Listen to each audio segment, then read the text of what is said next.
एक लड़की थी जो कृष्ण जी की अनन्य भक्त थी।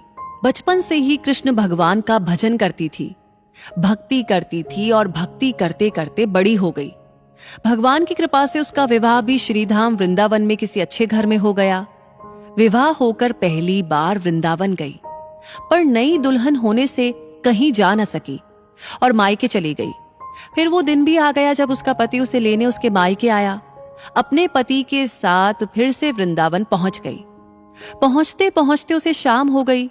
पति वृंदावन में यमुना किनारे रुककर कहने लगा, देखो शाम का समय है, मैं यमुना जी में स्नान करके अभी आता हूं। तुम इस पेड़ के नीचे बैठ जाओ और सामान की देखरेख करना। मैं थोड़े समय में आ जाऊंगा, यहीं सामने ही हूं, कुछ लगे तो मुझे आवाज दे देना। इतना कहकर पति चला गया और वो लड़की बैठ गई।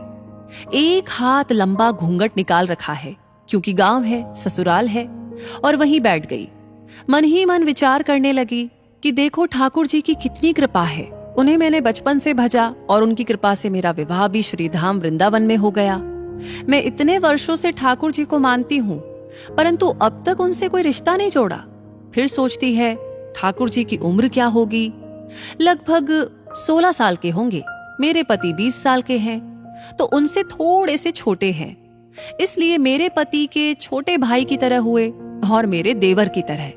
तो आज से ठाकुर जी मेरे देवर हुए।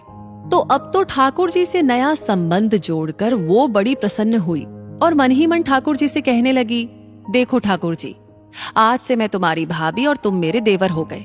इतना सोच ही रही थी कि तभी एक 10 से 15 साल का बालक आया और उस लड़की से बोला, भाभी भाभी।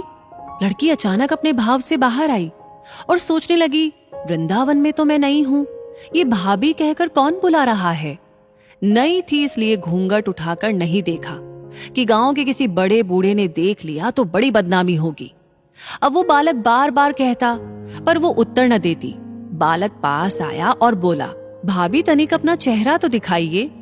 अब वो सोचने लगी, अरे ये बालक तो बड़ी जिद कर रहा है, इसलिए कस के घूंघट पकड़कर बैठ गई कि कहीं घूंघट उठाकर देख ना ले।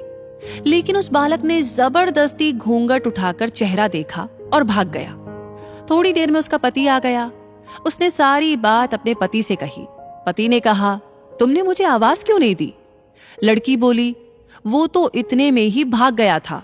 पति बोला, चिंता मत करो, वृंदावन बहुत बड़ा थोड़ी ना है। कभी किसी गली में खेलता हुआ मिल गया तो हड्डी पसली एक कर दूंगा। फिर कभी ऐसा नहीं कर सकेगा। तुम्हें जहां भी दिखे मुझे जरूर बताना। फिर दोनों घर गए। कुछ दिन बाद उसकी सास ने अपने बेटे से कहा कि बेटा देख, तेरा विवाह हो गया, बहू मायके से भी आ गई, पर तुम दोनों अभी तक बांके बिहारी जी के दर्शन के लिए नहीं गए। कल जाकर बहू को दर्शन करा कर लाना। अब अगले दिन दोनों पति पत्नी ठाकुर जी के दर्शन के लिए मंदिर जाते हैं। मंदिर में बहुत भीड़ थी। लड़का कहने लगा, देखो तुम स्त्रियों के साथ आगे जाकर दर्शन करो, मैं भी आता हूँ। अब वो आगे गई पर घूंघट नहीं उठाती। उसे डर लगता कोई बड़ा बूढ़ा देखेगा तो कहेगा, नई बहू घूंघट के बिना घूम रही है। बहुत देर हो गई। पीछे से पति ने आकर कहा, अरे बावली, बिहारी जी सामने है, घूंघट काहे ना खोले। घूंघट ना खोलेगी तो दर्शन कैसे करेगी। अब उसे अपना घूंघट उठाया और जो बांके बिहारी जी की ओर देखा तो बांके बिहारी जी की जगह वही बालक मुस्कुराता हुआ दिखा। उसे देखकर वो एकदम से चिल्लाने लगी, सुनिए, जल्दी आइए, जल्दी आइए। पति पीछे से भागा भागा आया और बोला, क्या हुआ। लड़की बोली, उस दिन जो मुझे भाभी भाभी कहकर भागा था वो बालक मिल गया। पति ने कहा, कहाँ है, अब भी देखता हूं उसे। तो ठाकुर जी की ओर इशारा करके बोली, ये रहा, आप ही के तो सामने है। उसके पति ने जो देखा तो अवाक रह गया और वहीं मंदिर में ही अपनी पत्नी के चरणों में गिर पड़ा। बोला, तुम धन्य हो। वास्तव में तुम्हारे हृदय में सच्चा भाव ठाकुर जी के प्रति है।